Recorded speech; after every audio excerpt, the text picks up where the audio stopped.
This is Programming Chapter 2, the Xcode specific version. Here we're doing an Objective-C print, not a C++ print. And we need this @ before putting in a string.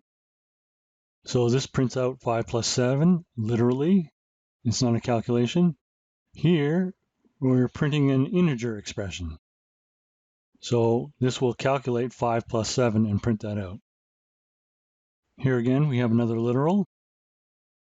Here we are assigning 23 to the variable number. And here, again, we're printing out an integer value, and we're passing it the variable. So this should print out 23. Finally, we're printing another literal, str. And here we're assigning this is a string variable to the variable str. This asterisk here means pointer. And finally, we print %@, and this will print an Objective-C string. And here's the string variable. So we'll run it. If you have more than one project, you need to select it from the selector. And I'll stop the old one, and now I'm going to run it. And here, when we're using NSLog, it prints out the file name, the date, and the time that it executed the statement. So here we see 5 plus 7 as a literal. Here, 12 is an expression. Number is a literal. 23 is printing a variable. str is printing a literal. And this is printing out the variable str, which is a string, and prints out this is a string variable. And that's all there is to this code. Let's look at the next example. Here we're doing another function. This is a function that will take 2 parameters and returns a single parameter. Functions can only return a single parameter. So we start out by initializing AA to 78, B to 99, and then we print out a string with some variable specifiers. So %d prints an integer, another integer, and another integer. And of course, it will literally print out a plus sign, some spaces, and an equal sign with some spaces. So we pass AA, it goes into this position. It just follows the same order. B goes into this position, and the value of add will go into this last position. So only main will see AA and B. This add has its own copy. It has a copy of A and B. This AA will be transferred to this A. This B will be transferred to this B. Let's set a breakpoint and run. Again, we have to select our exercise. Okay, we see that AA has nothing, B has nothing. That's because it hasn't executed this line. So we'll step over. Here we have the step over function. Here we have the step into and step out of. So if we're in this routine, we can step out of this routine. Here, step over or step into makes no difference because it's not a function. So now AA has 78.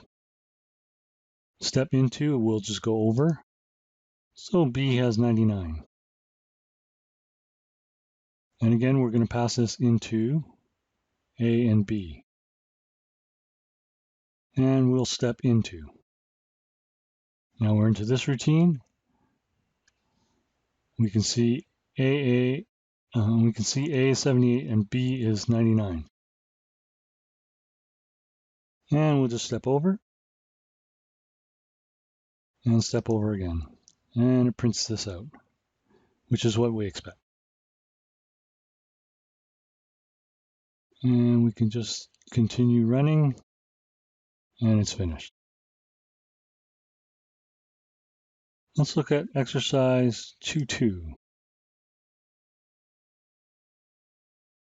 This will get input from the console, and we have to do this amount of work to get input from the console. It looks pretty messy, but all you have to do is copy it. And this piece gets a second input from the console. And we have the same thing, A and B.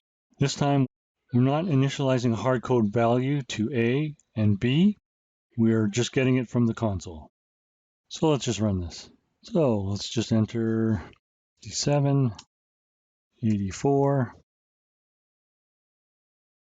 And unfortunately, it's killed my output. Okay, all we have to do is put a breakpoint here and we'll see the output. 57, 84, and we get 141. So if you don't see your output, just set a breakpoint on the last line. And we'll continue running to let it finish.